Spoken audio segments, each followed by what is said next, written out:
Olá pessoal, sejam bem-vindos ao canal, eu sou a Gi e hoje nós temos o projeto Livros em Contexto.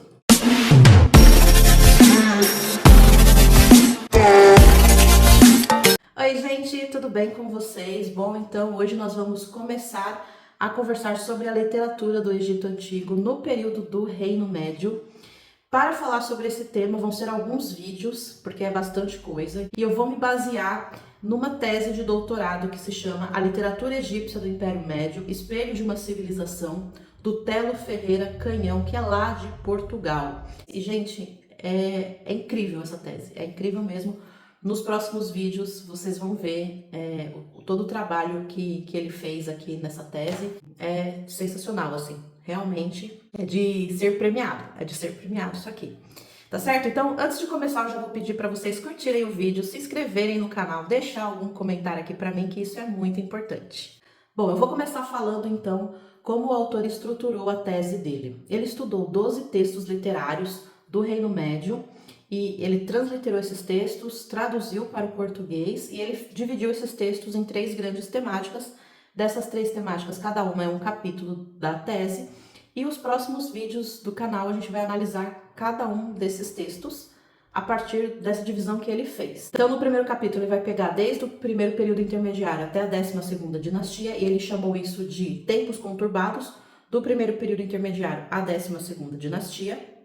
No capítulo seguinte ele analisou os textos da 12ª dinastia, então ele nomeou como a 12ª dinastia, o tempo de Maat vivenciada.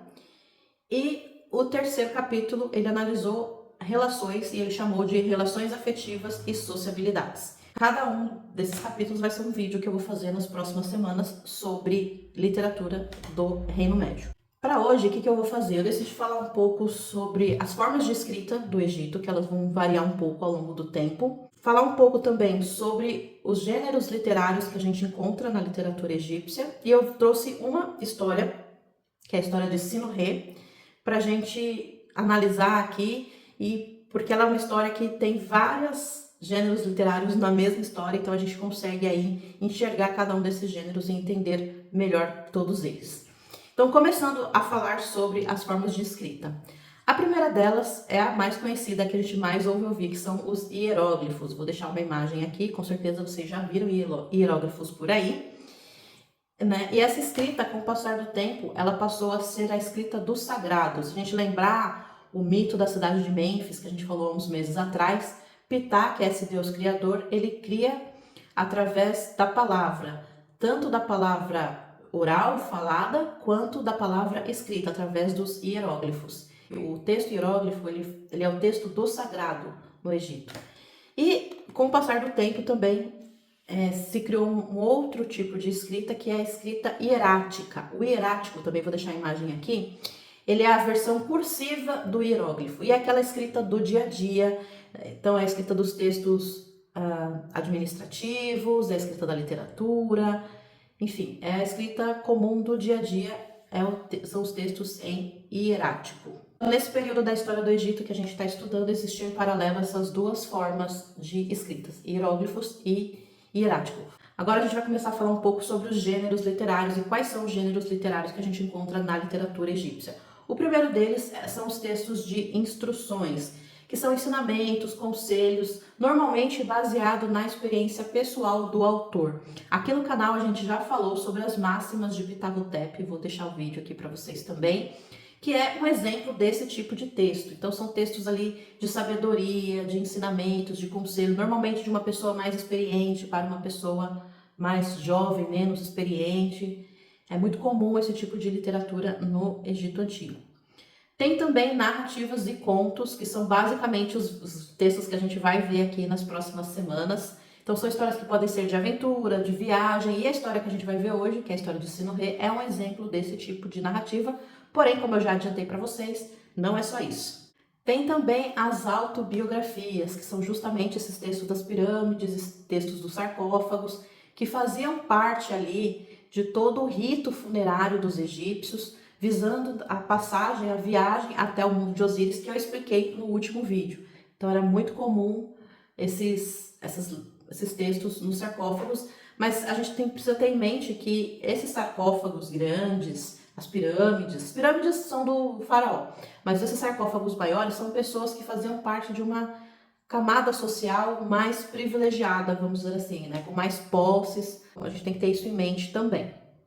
Outro tipo de literatura que a gente encontra no Egito são os hinos e poesias. Os hinos normalmente para exaltar e cultuar os deuses e também os faraós, e poesias são os textos amorosos, que ainda não é muito comum nesse período que a gente está, mas quando a gente for falar sobre literatura do Império Novo, aí a gente vai ver aí poesias de amor. Tem também textos mágicos e médicos, que são textos que se intercambiavam entre magia, religião e medicina. Então, um exemplo disso é o papiro ginecológico, que eu já mencionei aqui para vocês, que é desse período do Reino Médio.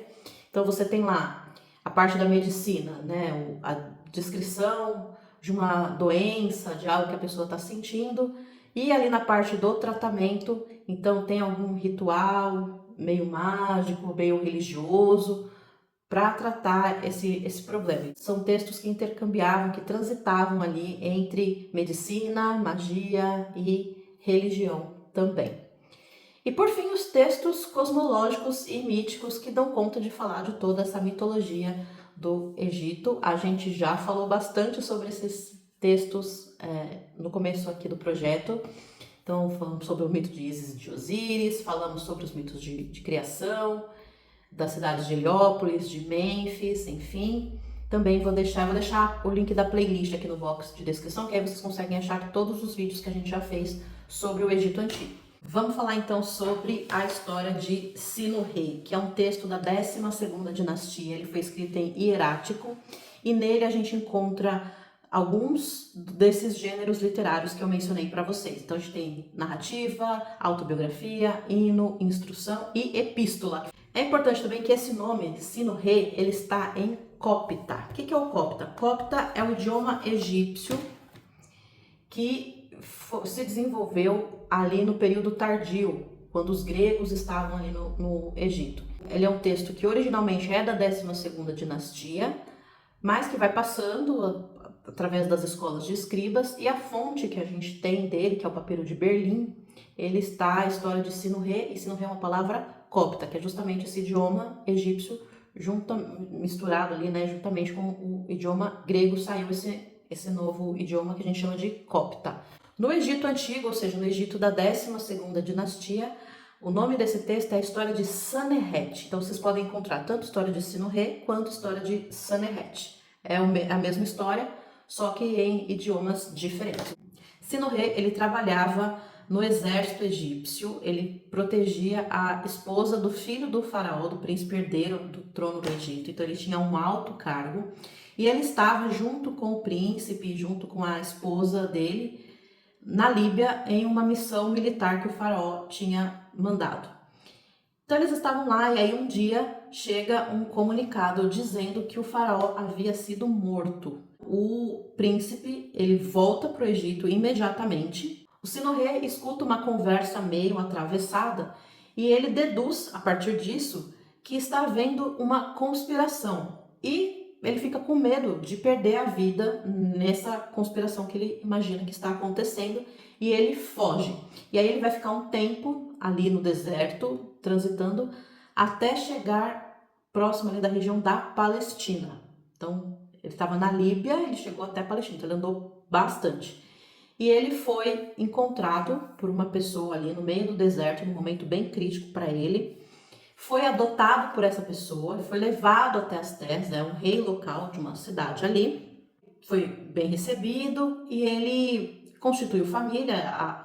Essa pessoa, esse benfeitor dele, deu a mão da filha para que ele casasse, então ele constituiu família, ele constituiu terras, ele venceu disputas. Em dado momento, um guerreiro ali grande, forte, desafiou ele para um duelo e ele venceu esse duelo, então ele aumentou ainda mais as suas riquezas. E quando ele estava nesse momento, que já tinha passado vários anos, os filhos dele já eram todos adultos, ele já tinha muitas posses, chegou a ser líder, chefe de uma tribo, ele sente saudades do Egito, ele sente saudades da terra natal dele e ele tem o desejo de voltar. E aí ele manda uma carta, uma mensagem para o faraó pedindo para voltar.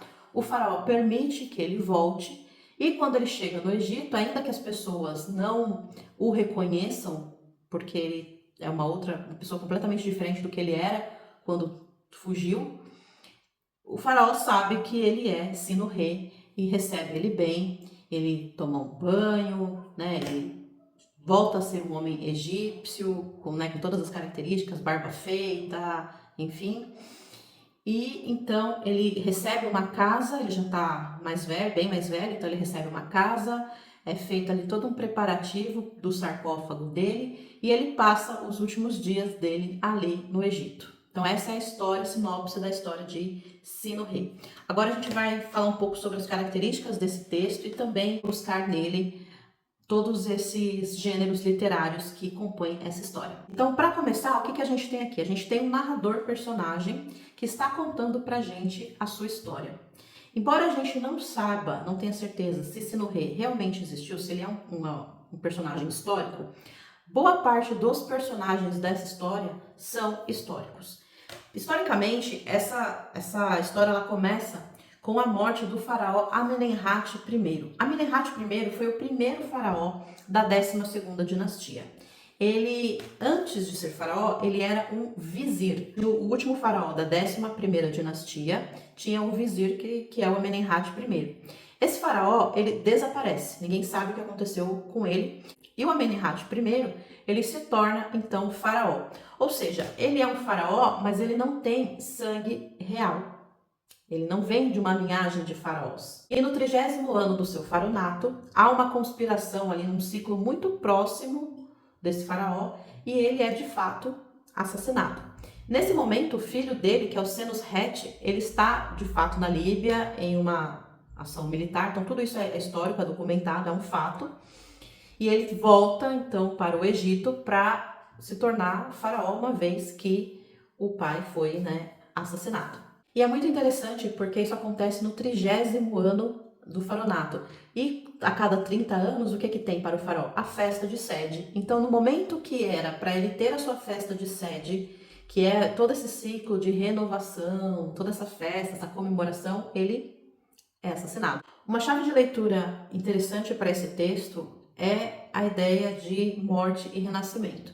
Por quê? Primeiro, o Sino-Rei, ele é aquele egípcio socialmente relevante que foge. Então, ele morre. Depois, o mesmo Sino-Rei, ele é adotado e é levado para um reino ali da Palestina. E ele, depois do casamento e tudo mais, que ele constitui família, que ele ganha bens, ele renasce como esse palestino. Com o passar do tempo, depois que ele ganha tudo, que ele consegue, que ele constrói toda uma vida ali, que ele passa a ser esse velho exilado que tem saudade da sua terra natal. Então ele morre como esse palestino também socialmente destacado, esse chefe de tribo. Então ele morre enquanto isso e passa a ser um velho exilado. E quando ele volta para o Egito, que ele é admitido de novo ali na corte do faraó, que ele ganha casa, sarcófago, etc., ele é o retornado, então ele renasce novamente como egípcio. E é muito interessante porque o que marca esse novo renascimento como egípcio novamente é o banho. Então ele dão banho nele, fazem a barba dele, porque os palestinos eles usam barba, os egípcios não usavam barba. Então ele renasce novamente como o egípcio. Então a gente pode ter essa chave de leitura de morte e renascimento de um mesmo personagem ao longo da história. Outra chave de leitura interessante é a gente ir a partir dos temas dessa história. E o primeiro grande tema dessa história é o medo. Depois da morte, o medo. O medo de Sino-Rei, que faz com que ele fuja ali da Líbia, não é um medo qualquer, ele tremeu as perninhas, arregou, sabe? Não, não é isso. O medo de Sino-Rei é um medo muito mais profundo, que está ligado a toda essa cosmovisão, toda essa cultura do pensamento egípcio. Por quê? O faraó foi assassinado. O que isto significa? Significa que alguém matou um deus, porque o faraó, ele é o Horus encarnado, ele é uma divindade. Então isso é muito grave. Isso aconteceu quando o herdeiro estava fora do Egito, estava na Líbia. Então o trono do Egito está vazio. Trono do Egito vazio, o que significa? É a ausência de Maat, porque o faraó ele é responsável por manter a Maat. Na ausência de Maat, o que acontece? Reina Isefete, que é o caos. Temendo pela sua vida, com esse medo grande, ele decide fugir. Outro tema também que a gente encontra nesse texto é a errância e o resgate. Então ele foge, ele vai pelo deserto. E aí você tem o quê? Você tem longas caminhadas, sol escaldante, poeira nos olhos, a sede absurda que a gente encontra aqui, que de repente, quando você está ali no pior do seu momento, aparece um Salvador. E a gente vê isso no texto, eu vou ler aqui para vocês rapidinho. Parei numa ilha de Kemuer, e a sede caiu rapidamente sobre mim. Eu queimava, a minha garganta estava ressequida. Disse para mim mesmo, isto é o sabor da morte. Então veja, é o pior momento da prova, dessa passagem pelo deserto. E aí depois ele diz, desanuviei o espírito, animei-me. E então ouvi barulho de mugidos de vacas e vi asiáticos. Os egípcios chamavam os palestinos de asiáticos. Eu estou falando palestino porque é a religião que hoje é a Palestina ali. Líbano, Síria, tudo mais. Então os egípcios chamavam o povo a população dessa região de asiáticos, tá? E vi asiáticos. Fui reconhecido pelo chefe deles, que já tinha estado no Egito. Então esse é o Salvador. Então quando você está no pior momento, surge alguém para te salvar. E ele vai ser resgatado e vai ser levado para a região ali do Levante. A partir daí ele vai se tornar um novo homem. Aí vem esse renascimento dele enquanto um homem ali vivendo entre os palestinos. Ou os asiáticos, como eles chamavam, né? Outro tema é o exílio e o regresso. Então, por mais que ele estivesse ali, por mais que ele constituiu família, que ele adquiriu riqueza, que ele foi reconhecido, se tornou chefe de tribo, ganhou um duelo com um principal guerreiro dali da região, nada disso para ele é suficiente, porque o coração dele não está ali, o coração dele está no Egito. Então ele sente essa necessidade do regresso. E quando eu falo coração, eu estou falando do Ibe, coração como esse centro de emoção e esse centro de intelectualidade do egípcio. Não era, eles diferenciavam o músculo, né, o órgão, o coração, do Ibe, que é esse coração como centro de tudo do egípcio, como principal órgão para os egípcios, que a gente viu isso no vídeo passado. Então, ele deixa isso muito claro. Eu vou ler aqui para vocês bem rapidinho. Ó Deus, qualquer que sejas, então, qualquer um dos deuses, que decidistes esta fuga, possas tu apaziguar-te e fazer-me voltar para o palácio, o Egito, né? Certamente farás com que eu veja o lugar onde o meu coração passa o tempo. Ou seja, então o Ibe dele nunca saiu do Egito. O corpo saiu, mas o Ibe permaneceu lá. E como a gente viu no último vídeo, tudo tem que estar junto. Então, o Ibe não está junto, então temos um problema. O que é que há de mais importante do que ser enterrado na terra onde nasci? Vem em meu auxílio. Se hoje ele está apaziguado, Deus, possa ele escutar a prece daquele que está longe. Possa ele trazer de novo aquele a quem ele deu uma vida errante. Então, por mais que ele ganhe tudo, ele continua numa vida errante. Ao país de onde ele o tirou. Possa o rei do Egito ser clemente comigo, o faraó. Possa eu viver da sua paz. Então, por mais que ele tenha tudo, o coração dele permaneceu no Egito. E se o corpo, se todo o sistema que forma o indivíduo não está junto, temos um problema. Outro tema importante que aparece aqui é a importância dos ritos funerários. Então, quando a gente viu, quando ele pede, né, na sua oração para algum deus ajudar ele a voltar para o Egito, ele se questiona: como que eu vou ser enterrado aqui? Não, isso não pode acontecer. E aí ele vai começar a trocar cartas, né, mensagens com o faraó, por isso que eu falo que também tem epístolas aqui também, é um pouco epistolar. Ele vai trocar cartas com o faraó, e na resposta do faraó, quando ele autoriza o retorno dele, o faraó menciona a importância desses ritos. E eu vou ler aqui para vocês também, que, gente, é lindo. Ele diz o seguinte, o faraó dizendo para ele: uma noite ser-te-á destinada com óleos e faixas de mumificação das mãos de Taiti. Taiti é a deusa das faixas de mumificação. Então você tem Anubis, que é o grande deus da mumificação, e sem essa deusa Tait, que é uma deusa menor, responsável pelas faixas da mumificação. Far-te-ão um cortejo funerário no dia da união à terra. A máscara da múmia será de ouro, a cabeça de lápis lazuli. Então veja, o faraó já está imaginando como vai ser o rito funerário de Sino-Rei. O céu estará por cima de ti quando for exposto no sarcófago. E isso é muito interessante, porque quando ele está falando, quando for posto no sarcófago, ele está falando da tampa do caixão. E aí as pessoas falam, mas como assim a tampa do caixão, o céu? Que céu é esse? Esse céu, ele é o céu de Nut. Porque quando a gente lembra lá do mito, de um dos mitos de criação, o mito de Heliópolis, a gente vê que tem a deusa Nut e o deus Geb, que eram irmãos e amantes. E esses deuses, eles foram separados por Shu, que é o deus da atmosfera. Então, Nut é o céu, Geb é a terra. E nos sarcófagos de pessoas da elite do Egito, a tampa do caixão, ela tinha o desenho, normalmente ela tinha o desenho do céu, que é o céu de Nut. Então, é esse céu que ele está se referenciando. Ele está dizendo que o caixão do Sino-Rei vai ter esse desenho, o que é um privilégio muito grande. Aí vai continuar. Serás puxado por bois e precedido por cantores. Será executada a dança dos mortos à entrada de teu túmulo. Será recitada para ti a lista de oferendas. Lembra que eu falei no vídeo passado a importância das oferendas para a manutenção do Ka na vida pós-morte. E farão sacrifícios diante da tua mesa de oferendas. Os teus pilares serão construídos em calcário. Ou seja, o complexo funerário dele não vai ser um complexo simples, vai ser um complexo grande. E mais ainda, no meio das crianças reais. Ou seja, Sino-Rei será enterrado no complexo funerário da família real, do faraó. Olha que importância que ele tem nessa sociedade, né? Com essa família.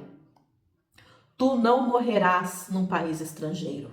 Os asiáticos não te enterrarão. Tu não serás depositado numa pele de carneiro, nem te farão um túmulo qualquer. Então, a diferença que o egípcio tem, né, os nossos túmulos e o túmulo do outro, né, não é um túmulo qualquer, não é em pele de carneiro. Olha o que você vai ter aqui. Por quê? Porque você é um egípcio. Né, essa coisa aí também bem presente. E aqui no finalzinho ele dá uma instrução. Né, esse texto dessa história de Sino-Rei tem também esse caráter de texto instrucional. Ele diz assim, o conselho que ele dá é: já é tarde para uma vida errante. Pensa no teu cadáver e regressa. Então, aqui a gente consegue ver um pouquinho ali um texto de instrução. E aí, se a gente prestar bem atenção, esses temas, né, o medo que vem por conta da ausência de Maat, a presença de Zefete, a errância e o resgate, o exílio e o regresso, esses temas, eles mostram pra gente algo que é muito presente na cultura egípcia, que é a questão da dualidade. Então, os egípcios, eles pensavam o mundo de forma dual. Porém, essa dualidade, na verdade, faz parte também de todo esse sistema de mundo, de cosmos que eles imaginavam. Então, essa dualidade são, na verdade, opostos complementares. Um não vive sem o outro. Então, quando a gente falou lá dos mitos de criação, o mundo, né, a criação surgiu a partir do caos, mas o caos, ele não deixou de existir. O caos, ele foi para as beiradas. No centro ficou Maat. Então, Maat, para existir Maat, precisa existir Zefete. Para existir o exílio, precisa existir o regresso. Para existir a errância, precisa existir o resgate.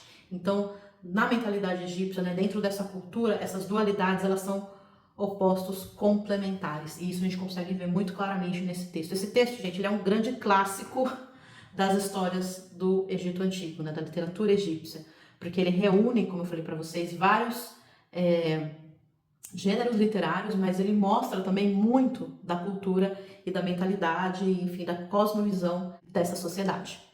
Então, antes de finalizar, eu queria repassar onde estão esses gêneros literários no texto da história de Sino-Rei. Então, narrativa, né, esse texto ele é um conto narrativo. Autobiografia, porque Sino-Rei está falando de si, da sua vida. Instrução, esse pedacinho que eu li para vocês é um exemplo de instrução. Epístola, porque ele troca cartas, troca mensagens com o faraó para pedir o regresso. E a parte do hino é uma parte em que ele está explicando pro rei da cidade ali palestina que ele foi, por que que ele fugiu, né? Ele pergunta, o que aconteceu no Egito, por que que você fugiu e tudo mais. E aí ele fala que o faraó morreu e aí a pessoa lá fala para ele, nossa, mas e agora? Aí ele vai falar de Senusret. E aí a forma como ele fala de Senusret é, na verdade, um hino a esse faraó. Então ele diz assim, falando de Senusret. Ele é um corredor rápido que destrói os fugitivos. Ele não tem limite para com aquele que lhes der as costas. Ele tem um espírito persistente no momento do ataque. Ele enfrenta sem virar as costas. Ele tem um espírito corajoso quando vê uma multidão. Ele não permite que a indolência ocupe o seu coração. E por aí vai. Então, todas as características, na verdade, elas são um hino a Senusret, que é o novo faraó. Tá certo? Então é isso, espero que vocês tenham gostado do vídeo. Não se esqueçam de curtir, comentar e compartilhar. Na próxima semana nós vamos falar então, continuar falando então sobre a literatura egípcia. Até mais, tchau!